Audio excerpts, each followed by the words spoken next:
We now continue into 2 Corinthians chapter 13, where Shaul closes with judicial seriousness, calls the Corinthians to self-examination, and warns that when he comes again, he will not spare persistent sin, because Messiah's power is made known not in empty appearance, but in truth, testing, and restored order.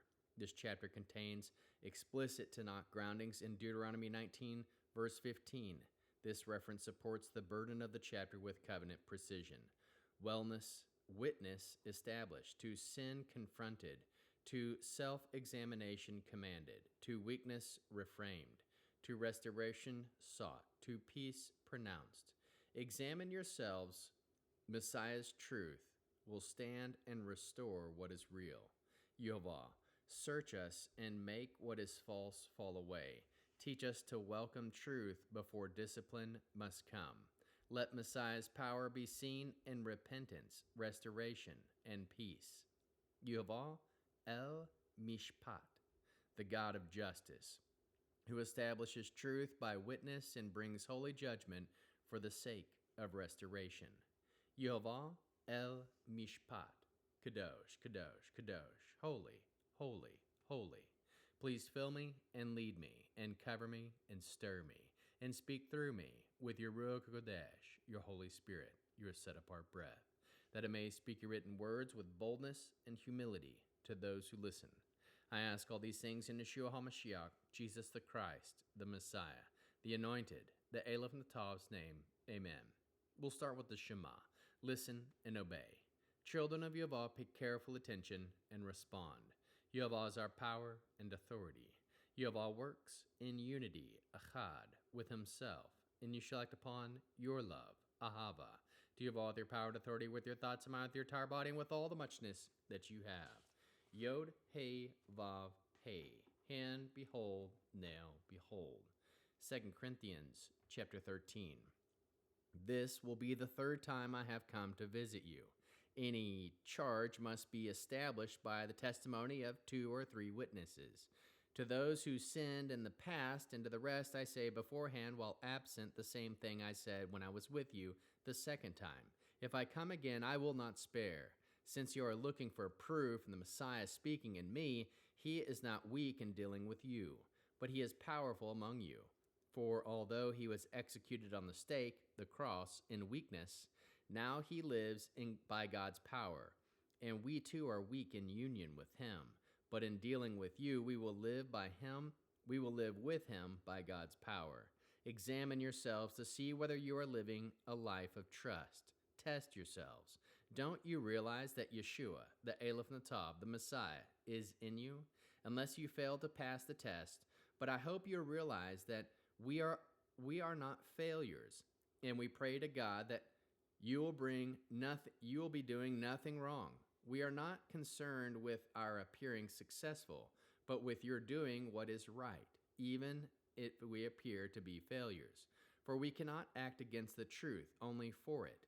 So we rejoice whenever we are weak and you are strong. Indeed, what we pray for is that you become perfect.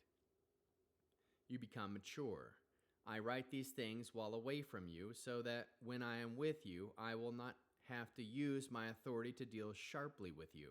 For the Master gave it to me for building up and not for tearing down. And now, brothers, shalom. Put yourselves in order. Pay attention to my advice. Be of one mind. Live in shalom. And the God of love and shalom will be with you. Greet one another with a holy kiss. All God's people sing greetings to you. The grace of the Master Yeshua, the Aleph and the Tav, the Messiah, the love of God, and the fellowship of the Ruach HaKodesh be with you all. What is the Hebrew word that encapsulates this chapter? Ben Chan, examine, test. This chapter presses the Corinthians to test themselves before the Messiah's truth tests them openly. Tanakh spine. Deuteronomy 19, verse 15. Is the judicial backbone of this chapter. Shaul is not improvising discipline. He is invoking a covenant principle. Matters are confirmed by sufficient witness, not by unstable impulse. This gives the chapter its sober, legal, and pastoral tone. The goal is not punishment for its own sake, but truth established, sin addressed, and the assembly brought back into proven integrity before Yehovah. Chapter flow. Shaul opens by announcing that this is the third time he is coming to them. He immediately invokes the covenant principle. Every matter must be established by the testimony of 2 or 3 witnesses. He reminds them that he has already warned those who sinned previously, all the others, and now warns against in advance, as though present. If he comes again, he will not spare. This is because the Corinthians are seeking proof that Messiah speaks in him. Shaul answers that Messiah is not weak toward them, but powerful among them. Messiah was crucified in weakness, yet he lives by the power of God. In the same way, Shaul and his companions are weak in him, yet they will live with him by God's power toward the Corinthians. Then the chapter turns inward with one of its sharpest commands: examine yourselves to see whether you are in the faith. Test yourselves. Do they not recognize that they themselves, that Yeshua the Messiah is in them, unless indeed they fail the test? Shaul expresses hope that they will know he and his companions have not failed the test. Yet his deeper concern is not to appear approved in fleshly sense, but that the Corinthians do what is right, even if Shaul himself appears weak by worldly standards. He says that they can do nothing against the truth, but only for the truth. He rejoices whenever he is weak and they are strong. What he prays for is their restoration. That is why he writes while absent, so that when present, he may not have to act severely in accordance with the authority the master gave him. That authority was given for building up and not for tearing down. The chapter then closes with a series of final exhortations. Rejoice, be restored, be comforted, be of one mind, live in peace. And the God of love and peace will be with them. They are to greet one another with a holy kiss, and all the holy ones send greetings. The final blessings seal the letter. The grace of the Master Yeshua the Messiah, the love of God, and the fellowship of the Ruach HaKodesh be with them all. Witness confirmed, to warning given, to selves tested, to truth upheld, to restoration pursued, to peace blessed. Core theme. Shaul's burden in this chapter is to bring the Corinthians to a final point of seriousness. The issue is no longer merely whether they approve of him. The issue is whether they themselves will stand the test. That is why the chapter shifts the pressure from external evaluation to internal examination.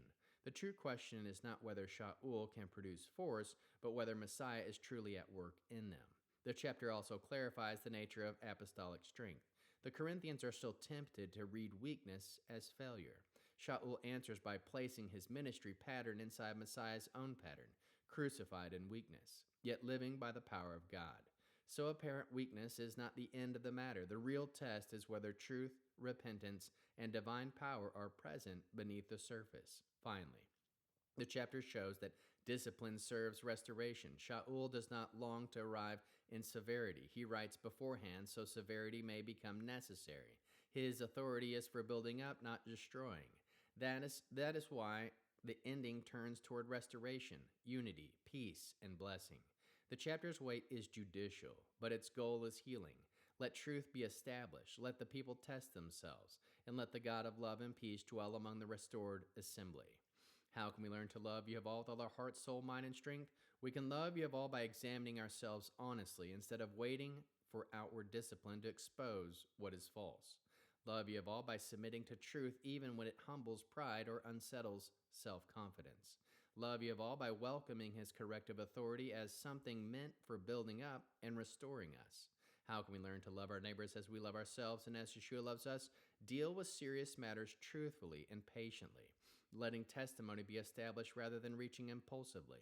Seek another person's restoration more than the satisfaction of proving them wrong.